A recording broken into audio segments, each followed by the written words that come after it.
Halo, kumaha, Damang? Kembali lagi bersama saya. Sudah lama saya tidak mengupload video dikarenakan saya sibuk rebahan. Kali ini saya akan merangkum dan menjelaskan sebuah video tentang bagaimana jam ditemukan dan waktu berapa penemu waktu menemukan waktu. Apakah kamu salah satu dari sekian banyak orang yang menyukai jam?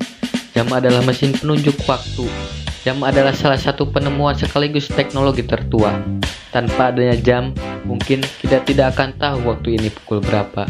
Jam memiliki banyak jenis, mulai dari jam tangan, jam dinding, dan jam terdapat pula di HP. Pada saat ini, jam tangan telah menjadi salah satu aksesoris yang akan memberikan kesan baik terhadap fashion. Jam, filosofi waktu yang memiliki sejarah yang cukup panjang. Apakah kamu tahu tentang sejarahnya? Tentu saja tidak. Penasaran? Langsung saja tanpa basa-basi sebelum menyimak videonya, kita lihat dulu intronya.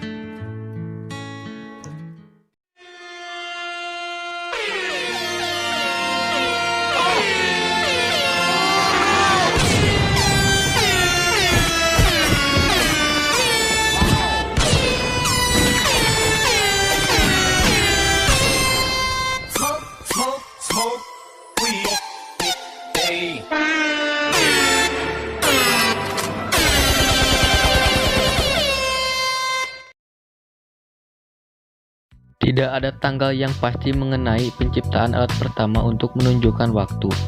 Akan tetapi, diketahui bahwa alat penunjuk waktu sudah ada sejak 5-6 ribu tahun yang lalu dengan penduduk yang mendiami Timur Tengah dan Afrika Utara.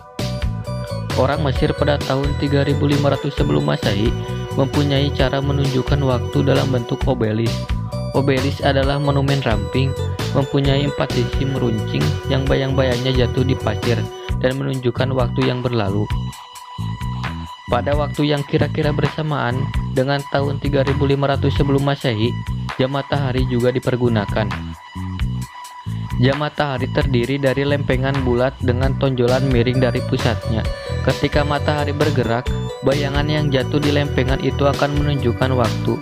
Jam matahari tentu saja masih dipakai, sehingga pada tahun 1500 sebelum Masehi, orang Mesir menciptakan jam matahari pertama yang mudah dibawa, yang dapat disebut kakek dari arloji pada masa sekarang. Walaupun keduanya dianggap sebagai alat untuk menunjukkan waktu, keduanya berbeda dari bentuk lain yang muncul kemudian dalam arti yang ditunjukkan dalam waktu siang hari. Sedangkan jam kita saat ini menunjukkan waktu matahari rata-rata hanya ada 4 waktu dalam setahun, ketika jam matahari dan jam modern akan menunjukkan waktu yang sama. Lalu, bagaimana satu hari ada 24 jam, dalam 1 menit ada 60 detik?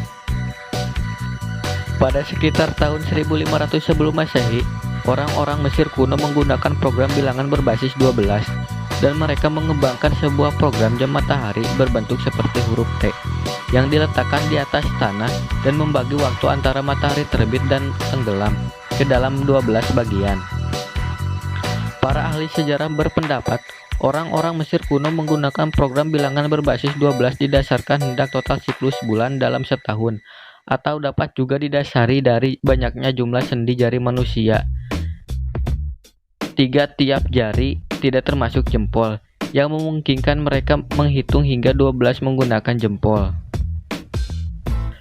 Dengan membagi satu hari dan satu malam menjadi masing-masing 12 jam, maka dengan tidak langsung konsep 24 jam diperkenalkan. Namun, demikian panjang hari dan panjang malam tidaklah sama, tergantung musimnya. Contoh, sejak musim panas, hari lebih panjang dibandingkan malam. Oleh sebab itu, pembagian jam dalam satu hari pun berubah-ubah berdasarkan musimnya. Sistem waktu itu disebut dengan sistem waktu musiman. Pada tahun sekitar 147 sampai 127 sebelum Masehi, seorang ahli astronomi Yunani bernama Hipparchus menyarankan agar banyaknya jam dalam waktu satu hari dibuat tetap saja, yaitu sebanyak 24 jam. Disebut dengan sistem waktu equinoctial.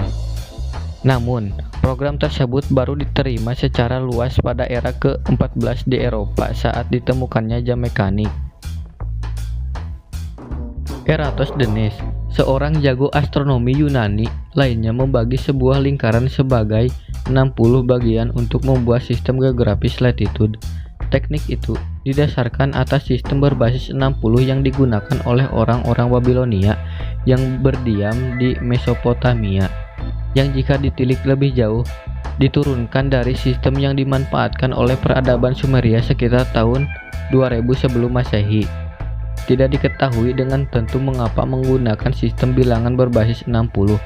Namun, satu dugaan mengatakan kepada kemudahan perhitungan maka angka 60 adalah angka terkecil yang dapat dibagi habis oleh 10, 12, 15, 20, dan 30. Satu era kemudian, Hipparchus memperkenalkan sistem longitude 360 derajat dan pada sekitar 130 Masehi, Claudius membagi tiap derajat menjadi 60 bagian.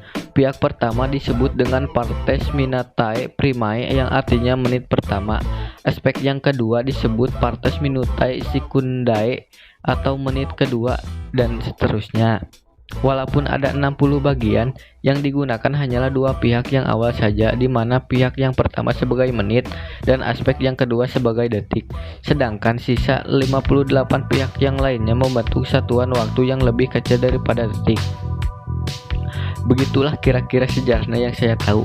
Mungkin segini saya video kali ini karena saya capek ya tadi ngomong sudah mau ngopi. Saya sebat dulu. Jangan lupa subscribe channel ini dan tekan tombol loncengnya agar kalian semua tidak ketinggalan video terbaru, dan share ke teman-teman kalian atau ke sosial media kalian yang lain supaya semua orang tahu tentang ilmu sejarah dan agar pengetahuannya bertambah. Dan sampai jumpa kembali. Adios. Kencing kuda.